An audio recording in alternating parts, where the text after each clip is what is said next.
and that is the great Mark Macon. Mark, it's Zach and Mike here, WHIP Radio. Thanks for a few minutes, and how are you? I'm great. Yourself, Zach and Mike. Thanks for having me.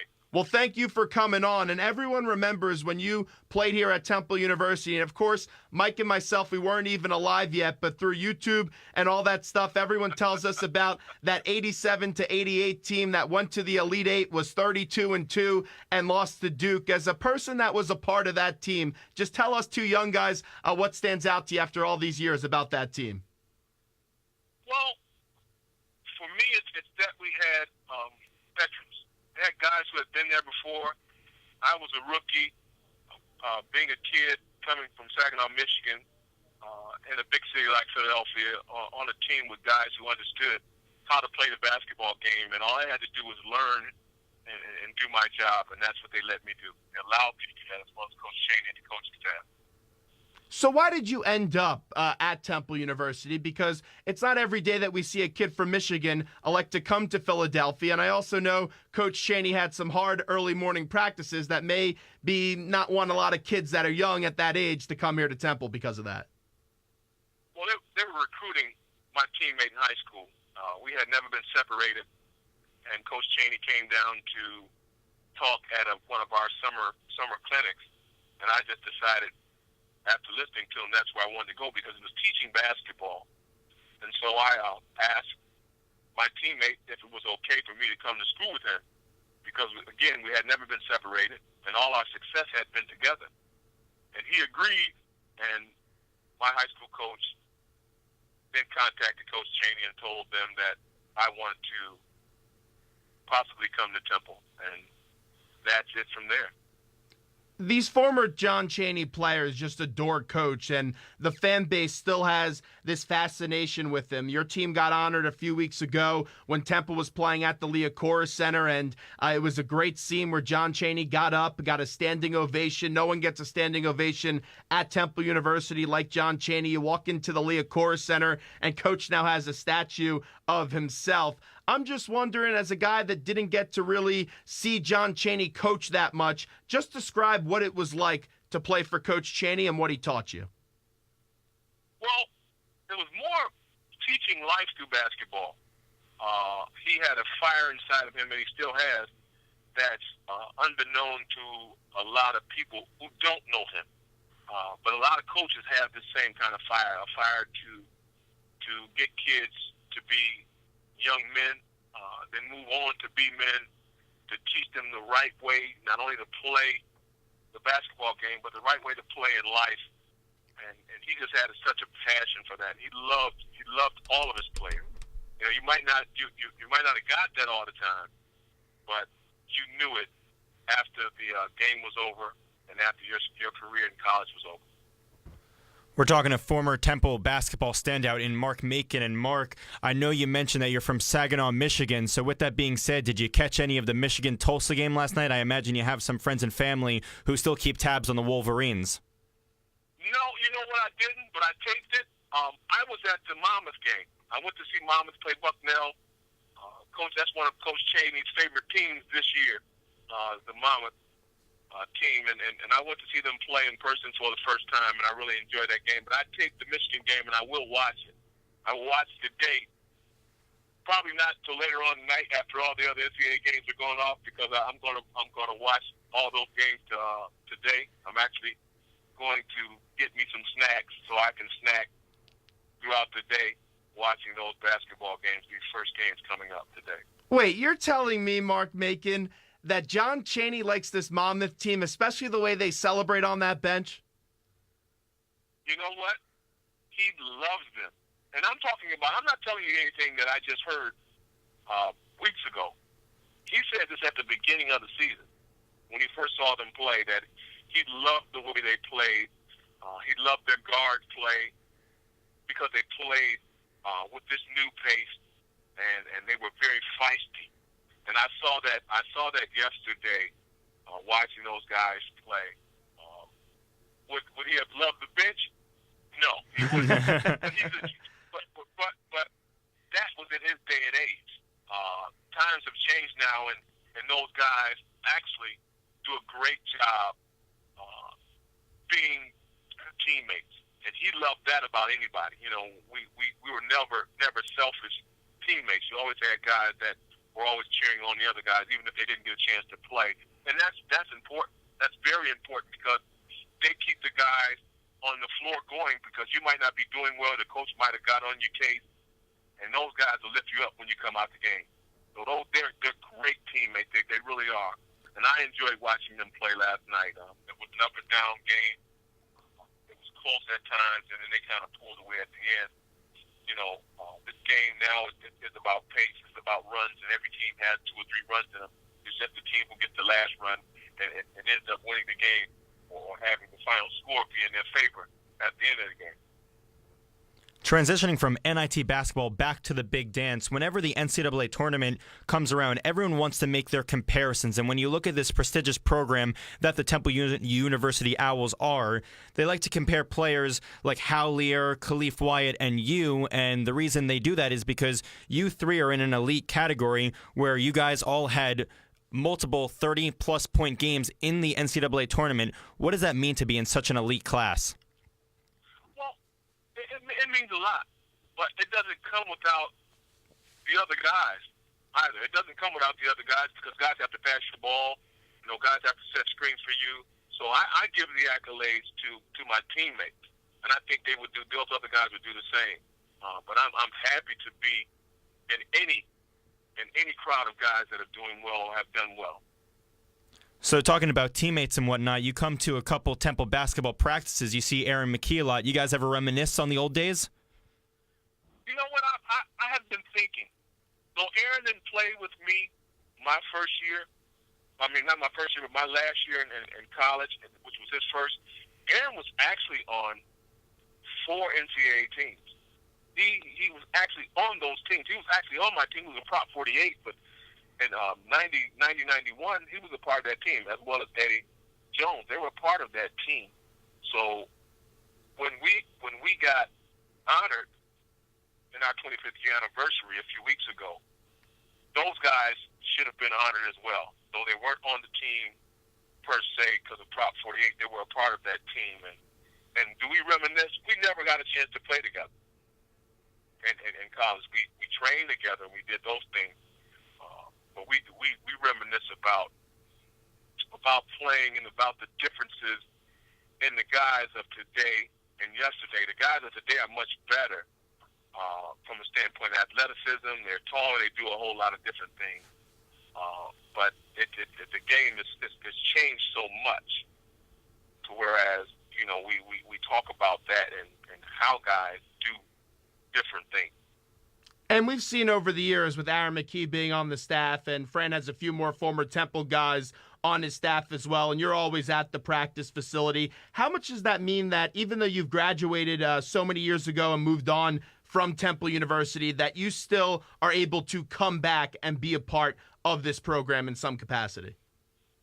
Well, it means a lot, and not just to me, but to all the guys, because we can all come back. Fran, you know, wants us there with open arms or brings us in with open arms. You know, he has no problem with guys coming back and watching practices and actually talking to him at practices and after practices. He welcomes us. That's the word I was trying to find, with open arms. And you love it.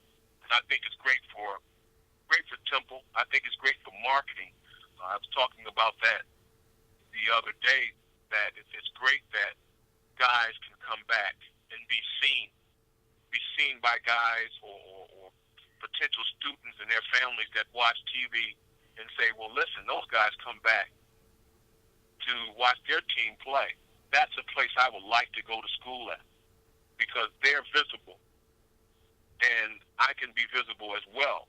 Or I can get in contact with those guys, or I can reach out and touch those guys. I think that's a great marketing tool for any college. You know, I see a lot of schools who have had prominent players, and you see those guys in the stands, and that's great for those schools because those students end up, or those potential students end up going to those schools because they see those guys. Guys like Ray Allen at a Connecticut game, guys like Ed Pickney at a Villanova game, Lionel Simmons at a LaSalle game, guys like that. I mean, I think that's great. not only for the league, but for those schools, and especially for Temple, because we have almost 5 generations or 5, I can say 5 generations of guys that come back. Guys that were in my era, guys that were in the era of the early 80s, guys that were in the era of the 90s, guys that were in the era of the 2000s, and in the mid-2000s, like right now, that come back and watch games. And I think that's a testament to Temple University. So who's been your favorite player of the last few years? When you watch a Temple basketball player, who's been the player you've been the most fascinated with over the last few years here? Well, over the last few years, I mean, I like watching Cozy play. You guys mentioned Coleman. I like him because he's always ready to shoot. You know, being a scorer and a shooter, I think that is a great thing. But I like the overall team. I like watching when they're playing well because they do things in the game where it looks very good to me. You know, when guys are shooting the ball well, guys are playing defense. I don't name any particular guy because I'm partial to a whole lot of good defense. You know, and if I was to say anything about that, I would always put Josh Brown in the head of anybody because to me he's one of the better defenders. We're spending a few more minutes with Mark Macon, who's kind enough to join us right now. So everyone knows the story with this year's Temple basketball team. Last year, they were snubbed out of the NCAA tournament, made a run in the NIT, got to the NIT Final Four. And when you were at Temple University, I believe it was your sophomore year, you guys made the NIT after coming off a big Elite Eight run. How much did that motivate you to make the NCAA tournament the following year after you made the NIT in your sophomore season? Well, that was always a goal of ours, to be dancing in March. We were not a team that wanted to be in the NIT. We were a team that wanted to be in the NCAAs. So, and we didn't want to leave it to chance the next year. We were going to make it a point to play as hard as we could and to get to the dance in March. That's on the board when we start out the season. That's one of the first things we do. Well, first thing Coach puts on the board at our first meeting. He puts October and he puts March, and he draws a straight line from October to March, and that means that's where we want to be. We want to be dancing in March, and Temple has the luxury this year to be dancing, and last year doesn't matter. This year matters, and tomorrow's game is the only game that matters because they're dancing. And I would like to see them continue to dance, but we have to dance the right kind of dance tomorrow. Whether it be slow, whether it be fast, whether it be mid-tempo, we got to dance the right kind of dance. So do you think this Temple basketball team just blocks out everything that's happened before here? Because you have to keep in mind, this is a team that fell a little bit shorter than they expected in the AAC tournament as they lost in the semifinals to the Connecticut Huskies.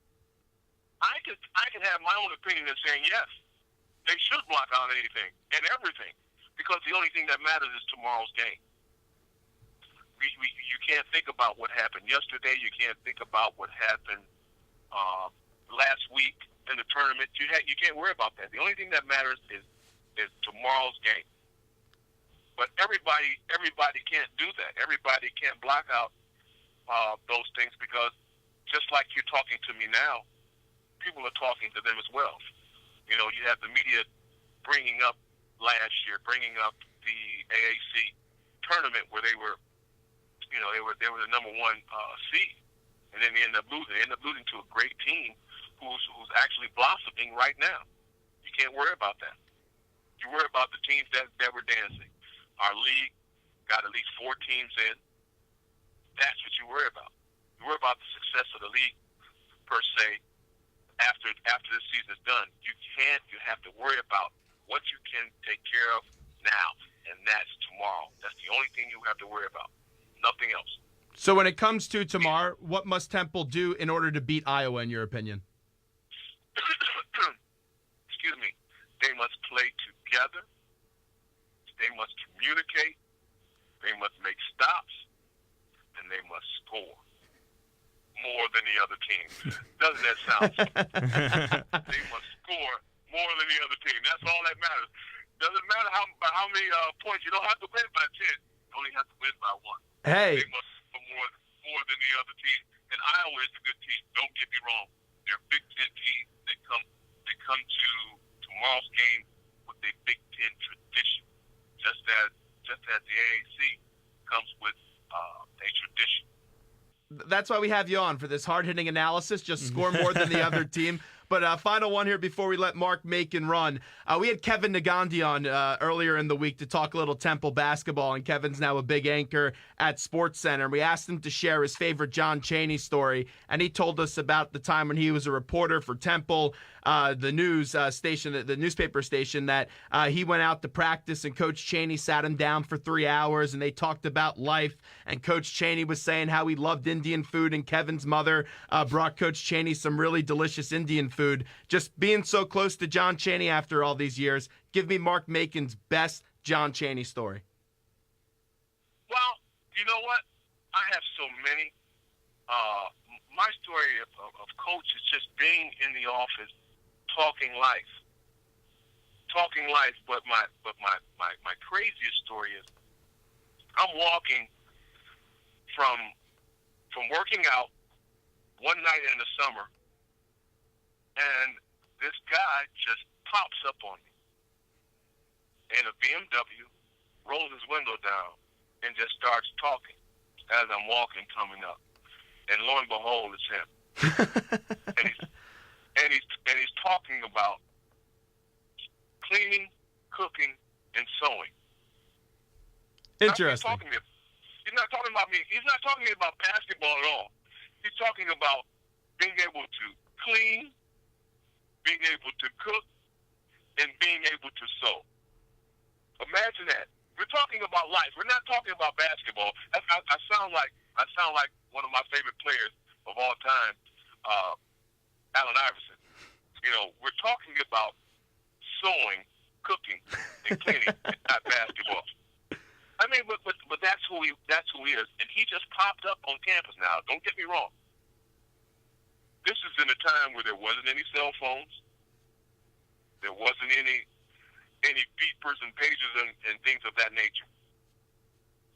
He just popped up like a thief in the night and talked to me about me being able to cook, clean, and sew. That's one of my favorite stories, but I have so many that I can discuss. But we normally, when Coach and I got together, we talked life. We sometimes met down at the market on Christensen Street, and we went. And he, believe you me, loved food, and I like food too. And this was during a time when I was eating a bunch of everything as a kid, and we used to go down there, and he would try to get me to eat the hottest stuff in the world. We would eat pork sandwiches with all kinds of peppers and crap on it, and be down there at the market and doing all those kinds of things and just enjoying one another and enjoying that part of life. So it wasn't always basketball. Our stories were more life stories than they were basketball stories. Definitely interesting. And Mark Macon, we appreciate you giving us a few minutes today, and I'm sure we'll talk to you down the road. Thanks a million. Thank you, guys. You guys enjoy the tournament, please. We will. All right, there's Mark Macon, WHI.